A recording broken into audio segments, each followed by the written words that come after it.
Assalamualaikum warahmatullahi wabarakatuh.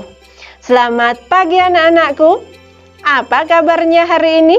Semoga anak-anak dalam keadaan sehat dan tetap semangat belajar. Kita akan belajar materi kelas 5, tema 7, peristiwa dalam kehidupan. Subtema 1, peristiwa kebangsaan masa penjajahan. Pembelajaran yang ke-1. Tujuan pembelajaran yang akan kita capai adalah 1. Dengan membaca teks tentang peristiwa kedatangan bangsa barat di Indonesia. Peserta didik dapat mengidentifikasi latar belakang kedatangan bangsa-bangsa Eropa di Indonesia secara benar.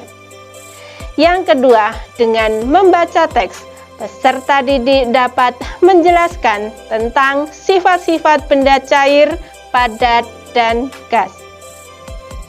Yang ketiga, dengan melakukan percobaan, peserta didik dapat menunjukkan perbedaan sifat wujud benda padat, cair, dan juga gas. Anak-anakku yang hebat, perhatikan gambar berikut ini. Ini adalah gambar cengkeh, ya. Rempah-rempah begitu melimpah di bumi Indonesia. Melimpahnya rempah-rempah dapat meningkatkan kesejahteraan masyarakat Indonesia. Namun, rempah-rempah yang begitu melimpah juga membuat bangsa-bangsa di Eropa berusaha untuk menguasai perdagangan. Coba perhatikan pertanyaan berikut ini dan marilah kita jawab bersama-sama. Mengapa bangsa Indonesia berhasrat memonopoli perdagangan rempah-rempah? Ya, karena harga jual rempah di Eropa nilainya sangat tinggi. Yang kedua, seberapa tinggikah nilai ekonomis rempah-rempah di mata bangsa-bangsa Eropa? Benar sekali, harga dari bahan rempah-rempah nilainya sangat tinggi, semahal emas atau sama dengan harga jual emas. Masyarakat Eropa sangat membutuhkan bahan rempah dari Indonesia untuk industri obat serta bumbu untuk memasak. Selanjutnya, apa hubungan rempah-rempah dan penjajahan di Indonesia?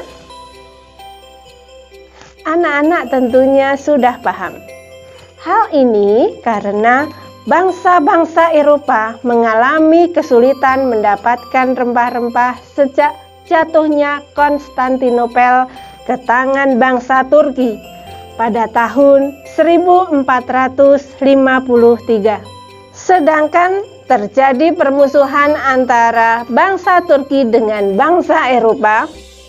Hal ini karena bangsa-bangsa Eropa mengalami kesulitan mendapatkan rempah-rempah sejak jatuhnya Konstantinopel ke tangan bangsa Turki pada tahun 1453. Sedangkan terjadi permusuhan antara bangsa Turki dengan bangsa Eropa, mengakibatkan pasokan rempah-rempah menjadi tersendat. Oleh karena itu, mereka berusaha mencari sendiri daerah penghasil rempah-rempah dengan melakukan penjelajahan samudra dan melakukan penjajahan terhadap negara-negara yang kaya akan bahan-bahan rempah.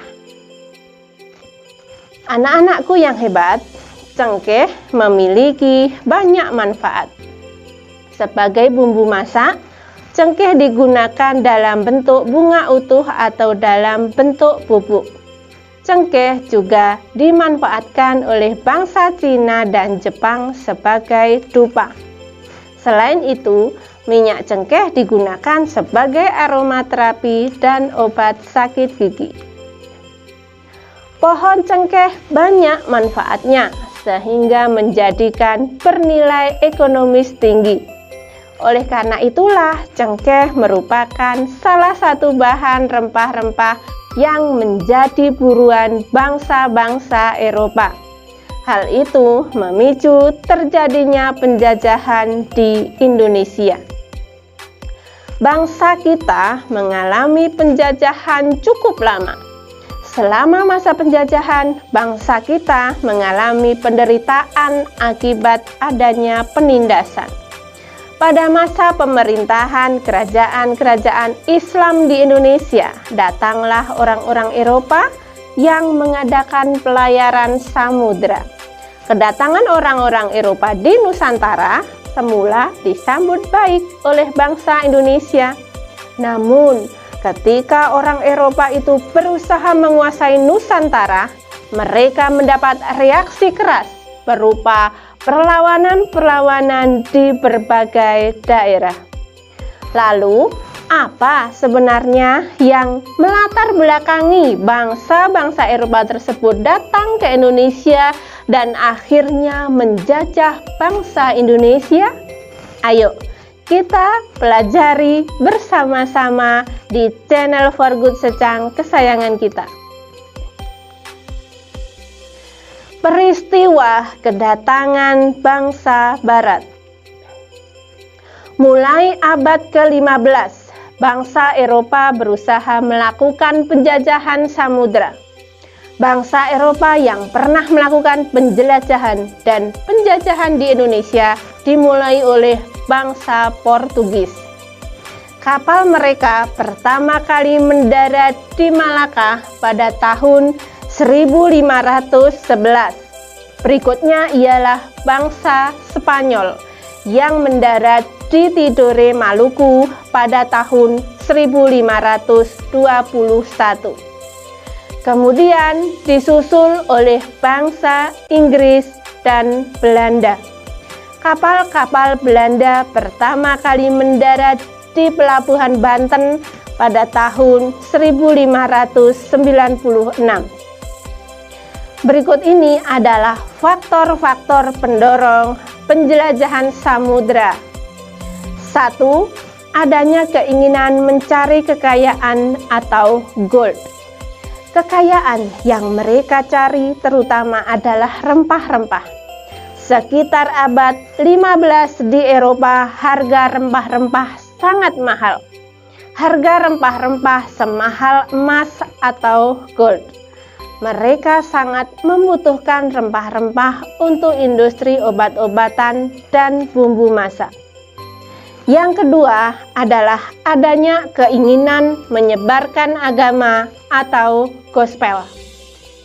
Selain mencari kekayaan dan tanah jajahan, bangsa Eropa juga membawa misi khusus. Misi khusus tersebut adalah menyebarkan agama kepada penduduk daerah yang dikuasainya. Tugas mereka ini dianggap sebagai tugas suci yang harus dilaksanakan ke seluruh dunia dan dipelopori oleh bangsa Portugis. Faktor yang ketiga adalah adanya keinginan mencari kejayaan atau glory.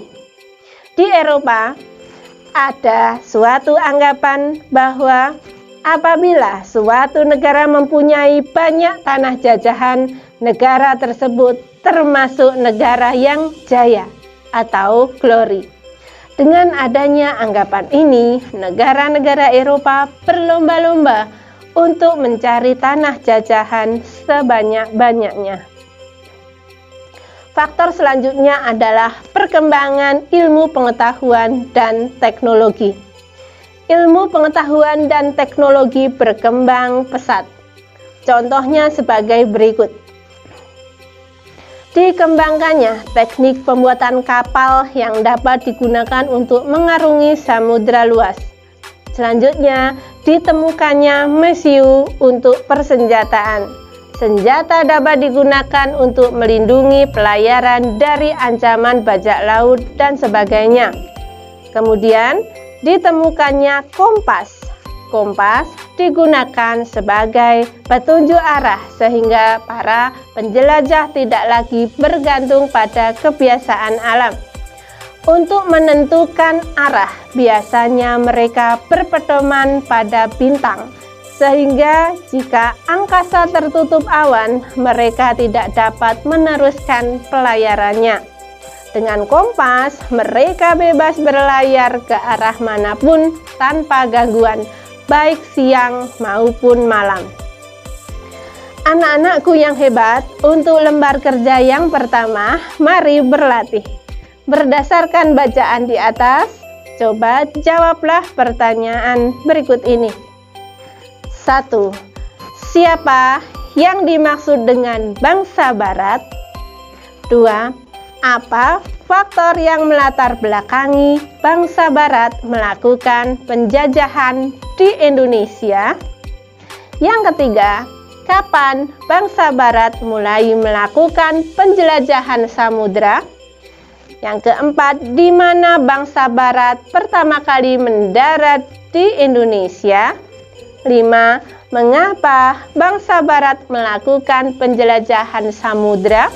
Dan yang keenam, bagaimana kondisi rakyat yang mengalami penjajahan? Tulis di buku tulis kalian dengan rapi.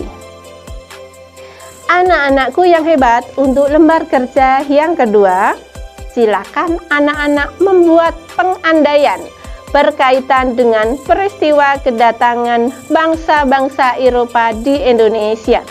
Contohnya, seandainya aku merasakan penjajahan bangsa Eropa, maka aku akan melakukan ... Bisa diteruskan. Anak-anakku yang hebat, di sekitar kita tentunya banyak sekali benda-benda yang kita manfaatkan untuk melakukan atau untuk membantu mempermudah kita melakukan sesuatu. Ya, benda-benda ternyata mempunyai sifat-sifat yang berbeda. Berikut ini adalah sifat-sifat benda. Benda-benda yang ada di sekitar kita digolongkan menjadi 3, yaitu padat, cair, dan gas. Ketiganya memiliki sifat yang berbeda.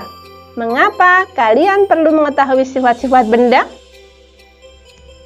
Salah satu manfaat mengetahui sifat-sifat benda ialah kita akan tahu cara memperlakukan benda-benda yang ada di sekitar kita. Salah satu wujud benda adalah padat. Kalian pasti memiliki banyak benda di sekitar kalian yang berwujud padat. Kalian dapat memegangnya, dapat memindahkannya tanpa mengubah bentuk aslinya.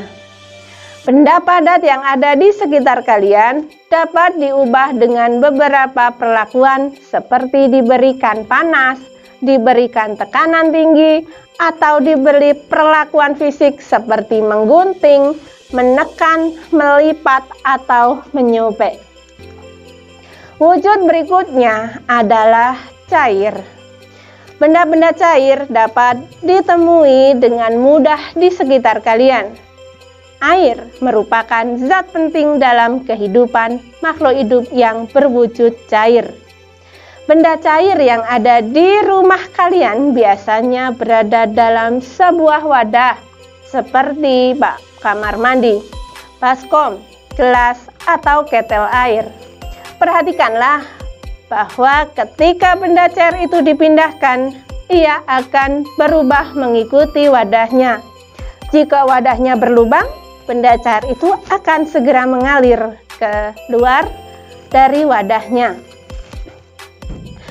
Jika kalian melihat sungai atau air terjun, air yang ada di dalam badan sungai akan mengalir dari tempat yang lebih tinggi ke tempat yang lebih rendah. Benda cair juga dapat merambat melalui serat-serat halus dari bahan seperti kain.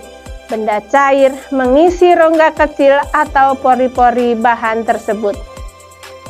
Wujud benda yang lain adalah gas. Manusia dapat memasukkan dan mengeluarkan gas dari dalam tubuhnya saat bernapas. Manusia menghirup gas oksigen dan mengeluarkan karbon dioksida. Dengan cara meniup, kalian dapat membuat sebuah balon mengembang. Dengan meniup, kalian juga dapat menggerakkan selembar kertas di tangan kalian. Kalian dapat mencium bau nafas kalian sendiri.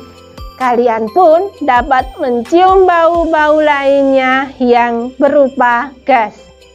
Dengan memahami sifat gas, manusia menciptakan parfum atau minyak wangi untuk menyebarkan bau dari gas.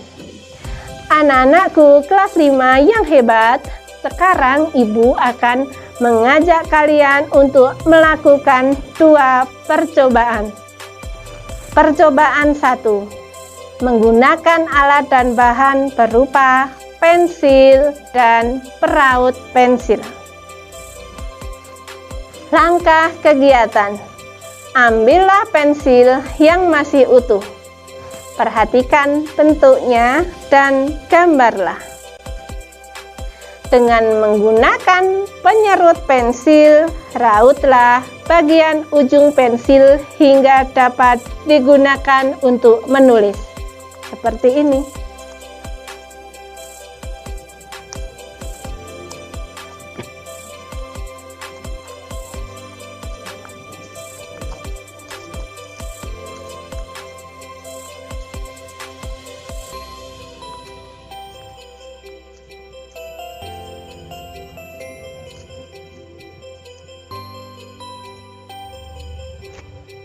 Ya, kita sudah mendapatkan pensil yang berubah wujudnya. Berubah yang tadinya utuh menjadi lancip dan bisa digunakan untuk menulis. Percobaan yang kedua, dengan alat dan bahan gelas yang diisi dengan 3/4 air. Kemudian wadah lain yang transparan dan juga nampan atau papan. Cara kerjanya adalah 1. Letakkan gelas yang berisi air pada permukaan yang rata. Anak-anakku perhatikan, gelas ini yang berisi air Ibu letakkan di tempat yang rata. Apa yang terjadi? Silakan anak-anak mengikuti percobaan ini di rumah, kemudian gambarlah yang terjadi pada gelas yang diisi air pada permukaan yang rata. Cara yang kedua, selanjutnya, letakkan gelas tersebut di atas nampan atau papan kayu ini, kemudian perlahan miringkan nampan atau papan kayu tersebut dan jangan sampai tumpah. Ya, perhatikan.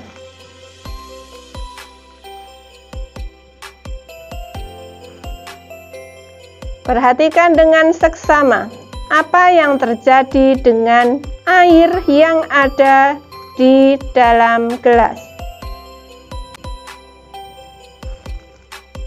Yang ketiga, langkah yang ketiga, pindahkan air di dalam gelas ini ke dalam wadah yang lain. Ibu sudah mempunyai wadah transparan yang lain. Kita tuangkan. Ya, coba perhatikan. Apa yang terjadi dengan air, kemudian gambarlah. Selanjutnya, langkah yang keempat, tuangkanlah air ke atas tanah. Perhatikan apa yang terjadi. Anak-anakku, dari percobaan ini catatlah apa yang terjadi pada air. Sinkronkan atau sesuaikan dengan ciri-ciri zat cair yang sudah kalian pelajari sebelumnya. Anak-anakku, setelah anak-anak melaksanakan percobaan, coba perhatikan pertanyaan berikut ini. 1. Bagaimana bentuk permukaan air di gelas saat sebelum dan sesudah dimiringkan? Yang kedua, apakah yang terjadi ketika air dituangkan ke dalam wadah yang lain? 3. Bagaimana cara air tersebut dapat mengalir? 4. Apa yang terjadi ketika air dituang ke atas tanah? Kemanakah air itu akan mengalir? 5. Bagaimana cara air tersebut dapat mengalir? Kemudian, terakhir, buatlah kesimpulannya. Anak-anak, hari ini kita sudah belajar tentang masuknya penjajah di Indonesia. Anak-anak juga sudah belajar tentang sifat-sifat benda cair. Semoga pembelajaran ini bermanfaat. Sampai jumpa di pembelajaran selanjutnya. Tetap semangat belajar. Wassalamualaikum warahmatullahi wabarakatuh.